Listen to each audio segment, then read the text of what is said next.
This episode will be all about the Chinese new law on blockchain technologies and why it's so important to have good policies, and why I personally think there's now a race between policymakers on blockchain technology. Have fun. Welcome to The Blockchain Lawyer, a podcast on technology and law.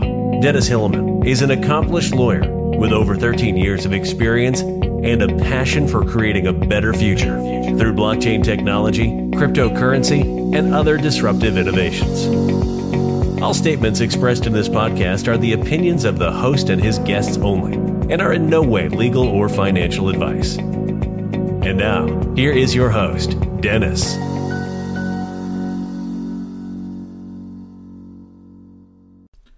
Hi everyone, thanks for tuning in into the new episode of The Blockchain Lawyer. So it's Sunday the 27th of October 2019.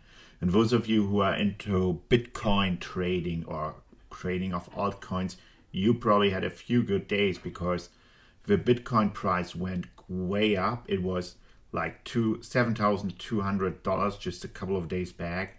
And now at the second as I'm recording this, it's at $9,500. And a cryptocurrency like Neo went up today alone on this Sunday, by over 30%. And one can wonder what's going on in the cryptocurrency and the blockchain market. And of course, there's a lot of speculation. It's just a bull market, they say. Before that, when Bitcoin went down, it was to test the bottom. And also there's people who say it's just because there's a trade deal around and the SP 500 is at top level as well. So it's just natural that now the cryptocurrency speculation will go up again. That can be all true. But I personally think something else plays a role. And that is that China made big announcement on its own blockchain strategy. And I want to go into this today with you, and also talk about the importance of policy making when it comes to blockchain. I hope you will enjoy this episode. So a couple of days ago, the Chinese leader Xi Jinping, he gave a speech to the Communist Party's elite, and he said that greater efforts should be made to strengthen basic research and boost innovation capacity. And he also underlined that technology can be used to empower industries, increase efficiency, and lower cost. And he especially underlined that researchers and the economy in China should look into the adoption of blockchain projects. And this is a huge step forward again, because his speech came just a few days after Facebook founder Mark Zuckerberg told US lawmakers in a hearing that Libra was essential to projecting Americans' financial leadership around the world. And any delay of a project risks losing the leadership to China.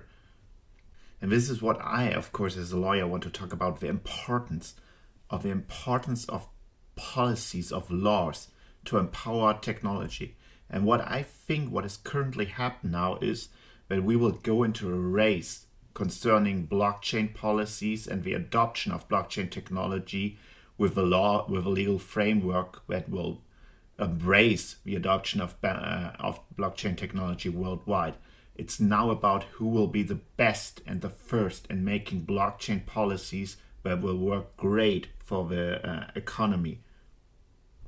And I think China made a huge step forward just yesterday or on Friday, because the Standing Committee of the 13th National People's Congress in China, they passed a cryptography law on Saturday that will be effective on January 1st, 2020, according to a Chinese media report. And this is a huge step forward.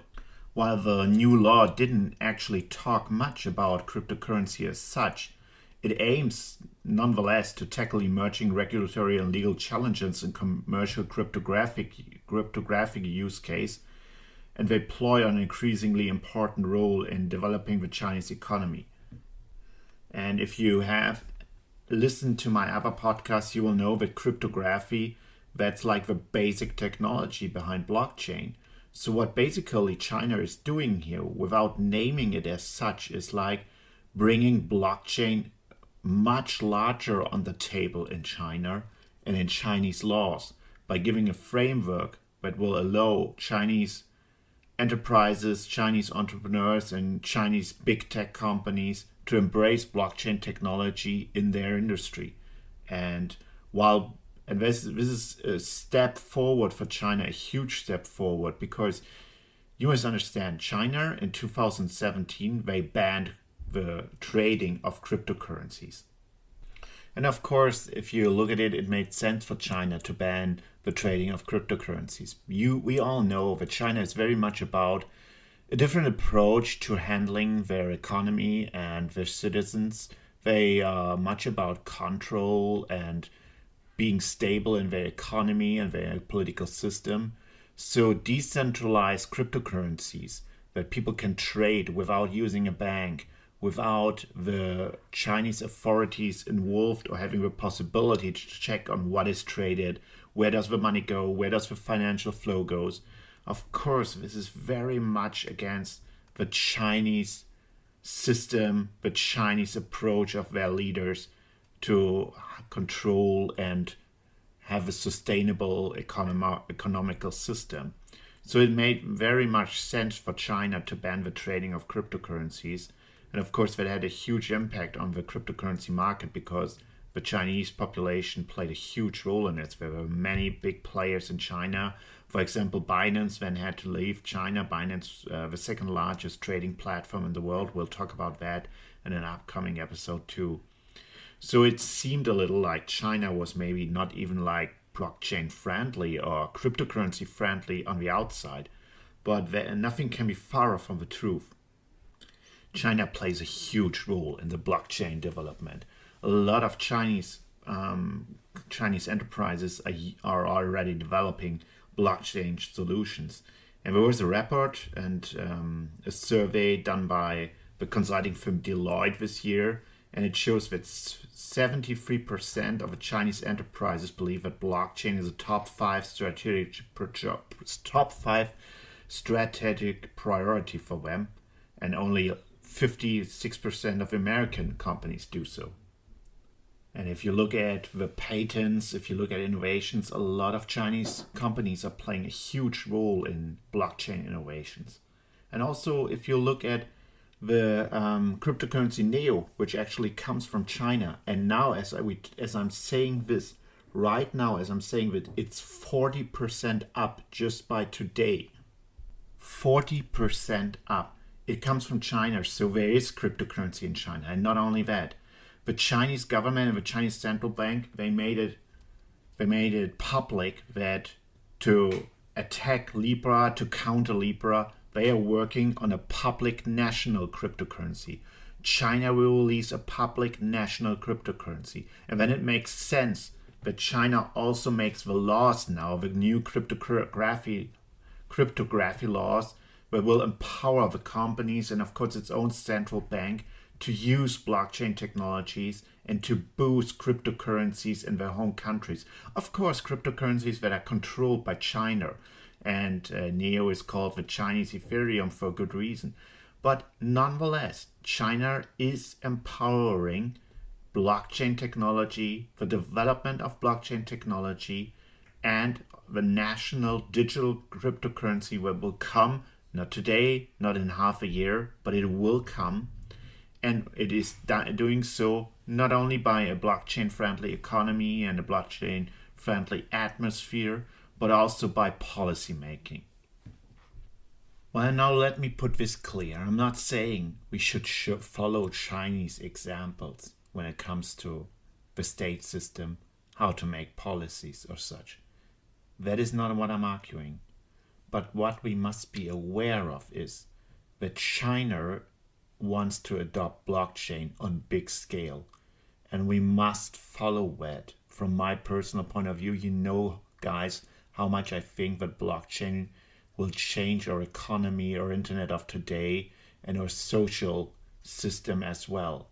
So, but for that to happen, for that blockchain could boost our economy and can make things happen to the better for all people, we must make policies. And China is doing that, while we are far behind that. Regardless of what you think of Mark Zuckerberg, regardless of what you think of the Libra project, why does Mark Zuckerberg say something like what I told you at the beginning, that the US must do something on their policies to US lawmakers? Because it's the truth. And why is there a OECD Global Blockchain Policy Forum that I attended? Why has the German federal government released a paper on a blockchain strategy? Because they are aware that something is happening, and they are aware, from my point of view, where we get into a race of policymakers. And this race of policymakers will, regardless of how good your scientists are, how good your entrepreneurs are, this race of policymakers will play a huge role on the question which country, which economical system will have the biggest part of the upcoming blockchain economy. Because regardless of what you think, law is a huge part of every business out there. I just want to give you an example how I would think of it as a lawyer. Let's say a hedge fund comes to me and say, hey, we've got this startup here in Germany. They have a fantastic blockchain-based idea, and we want to fund it with $1 billion. Should we do it? And if I had to look into it as a lawyer, what would I do? I would check their business system, and I would check the technology they are offering. And what I would have in Germany now as a lawyer, what I would probably have to tell the hedge fund is, I'm not sure you can do it. Why?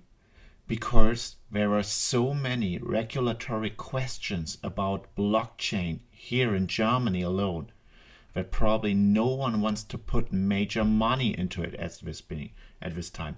Of course, I know there are startups on blockchain out there that in Germany even that work. There's a huge startup scene concerning blockchain in Berlin. But I also know that quite a few of these guys and girls out there who are doing amazing jobs and have great projects, they have a problem of getting funding. Why? Because the regulatory framework for blockchain in Germany just isn't good yet. It needs to evolve.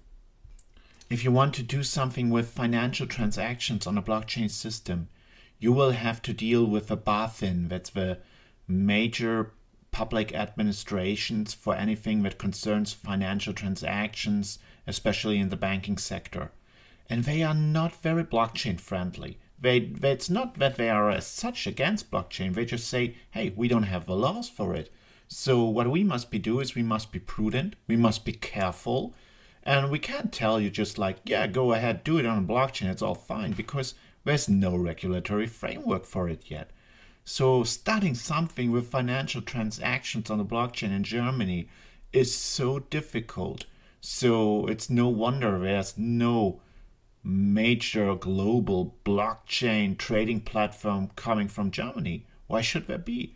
For cryptocurrency and trading in Germany, like there's so much insecurity coming from the missing legal framework.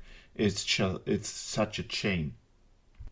Or another major issue that we have in Germany with blockchain concerns blockchain in EU GDPR, the European right for data privacy. If you look into that, and I'm doing that, I'm working in a committee at the German Institute for Standardization, and it's all about blockchain and privacy by design. It's about creating an industrial standard for that, and it's about solving the issues that blockchain technology has with EU GDPR. And honestly, you can't solve all these issues. If you are a lawyer that is very proactive on blockchain technology, you can say, hey, these issues don't really exist because of this and this.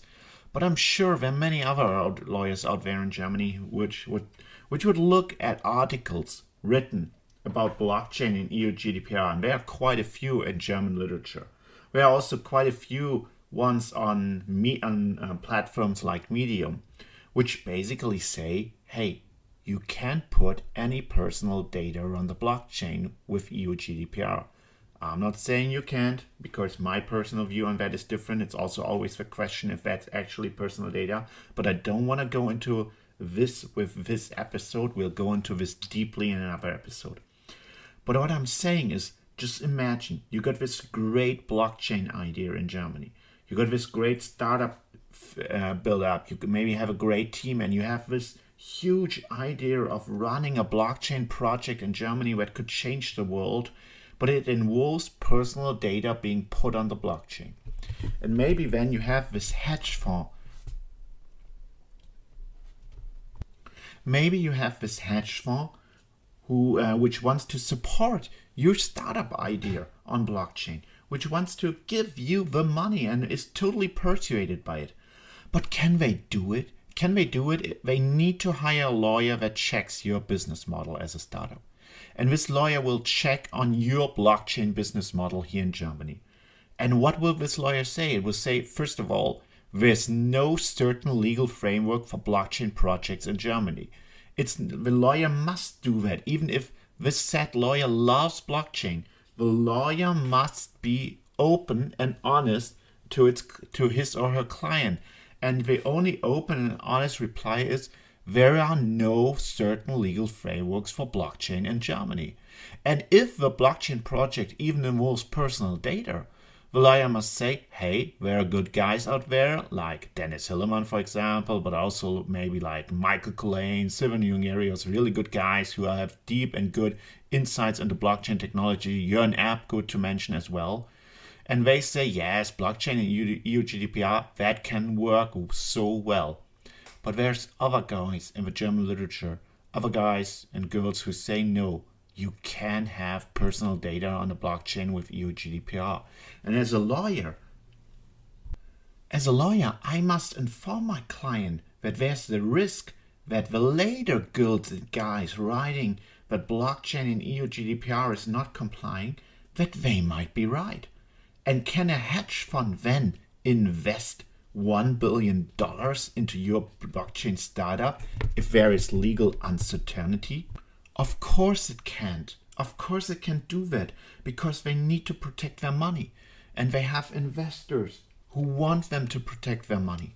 And if they put $1 billion into your startup and it turns out that this doesn't work for legal reasons, hey, the guys running the hedge fund, they will be fired. So this is why the legal frameworks are so important. If we have good legal framework, good legal policies on blockchain that embrace blockchain, that set out the rules clearly for everyone, that say this is possible, this is not possible, and this has to be done to be compliant with the law. If we don't have this, a lot of money will not go into blockchain projects, be them as good as they can be. And now China is evolving. They make this legal framework. And they will open by this for Chinese companies to put even more money and more research into blockchain, because now they can have legal certainty starting on January 1st. And see, this is why legal frameworks and legal policy making is so very, very important. And we can't be behind on that. If we want to boost blockchain technology, if we want to empower good people out there with their blockchain projects, we as a community, we as politicians, we as lawyers must help them to develop a good legal framework so that their projects can fly. I, for my part, can say that I'm working at the German Institute for Standardization so that we get an industrial standard for blockchain project, at least for blockchain privacy by design. That's at least something, but I hope I can call out to other lawyers in Germany and maybe even politicians on a European level, I don't know, to make this framework, to get us this blockchain policy. Because if we don't do that, China will do it, and the money will go into Chinese projects. If we don't do it, at some point the US will do it, and they will do it good, and the big US money will go into the big US firms and the big US projects. But what about Europe? Do we fall behind because of the European Union unable to move, and because of the national parliaments not knowing what blockchain is and too slow to move? I don't hope so, but I fear there's a real threat. We are in a race. The race is about the best policies for blockchain, for the new upcoming blockchain economy. and I see Europe falling behind on it greatly. I hope you guys and girls out there will think about what I said today, and I hope to have you back on the next episode of A Blockchain Lawyer. Thank you for your attention. If you want to learn more about Dennis, please visit his website, theblockchain.lawyer, or connect with him on LinkedIn or Twitter. Until next time, everyone,